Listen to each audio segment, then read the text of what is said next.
अस्सलाम वालेकुम friends, welcome back to my channel best home remedies. आज हम आपको एक ब्यूटी सोप की रेसिपी बताएंगे। इस सोप के लिए आपको पपीते का इस्तेमाल करना है।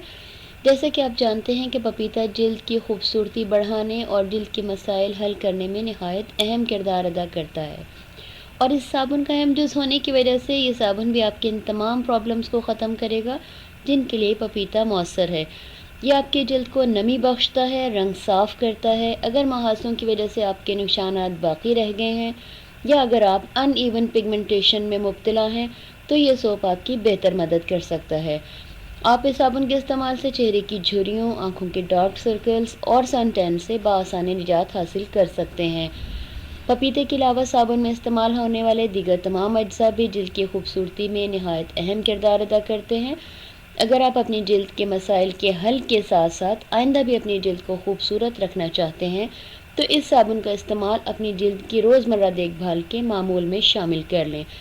जैसा कि आप जानते हैं कि गाजर भी जिल्द की खूबसूरती बढ़ाने के लिए काफ़ी मौसर साबित हुई है, तो वो लोग जिनको पपीता आसानी से ना मिले वो इसकी जगह गाजर का इस्तेमाल कर सकते हैं। 4 से 5 दरमियानी बड़ी गाजरें लेकर इनका जूस सोप बेस में शामिल करके बाकी तरीक़ेकार के मुताबिक साबुन तैयार कर लें। अब हम आपको बताएंगे कि इस साबुन के लिए आपको पपीते या गाजर के अलावा और कौन सा अज्जा इस्तेमाल करना है।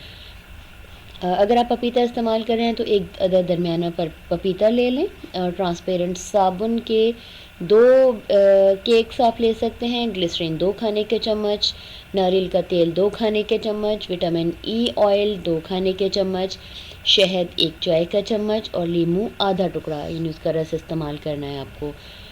पपीते को ग्राइंड करके छान कर जूस अलग कर लें। अब ट्रांसपेरेंट साबुन कश करके एक सॉस पैन में डाल लें। एक दूसरे गहरे बर्तन में पानी गर्म करें और साबुन वाला पैन उस पर रख कर पिघलने के लिए छोड़ दें। पपीते के जूस में ग्लिसरीन, नारियल का तेल, विटामिन ई ऑयल, शहद और नींबू का रस अच्छी तरह मिक्स करके रख लें। जब साबुन पिघल जाए और तो उसे आप कुछ देर के लिए नीम गर्म होने तक छोड़ दें। उसके बाद जूस का आमेज़ा और पिघला हुआ साबुन मिक्स करके सिलिकॉन के सांचों में डालकर 1 घंटे के लिए सेट होने के लिए रख दें। आपका बेहतरीन ब्यूटी सोप तैयार है। पपीते का ये साबुन आप सुबह और रात को सोने से पहले इस्तेमाल करें, लेकिन आप इसे नहाने के लिए भी इस्तेमाल कर सकते हैं। और कोशिश करें कि आप अगर साबुन एक बार तैयार करके रख लें तो आप ज़्यादा दिन तक इसे इस्तेमाल करके जिल्द के मसाइल से आज़ाद हो सकते हैं। अपनी राय से ज़रूर आगाह करें कि ये आपको कैसा रहा।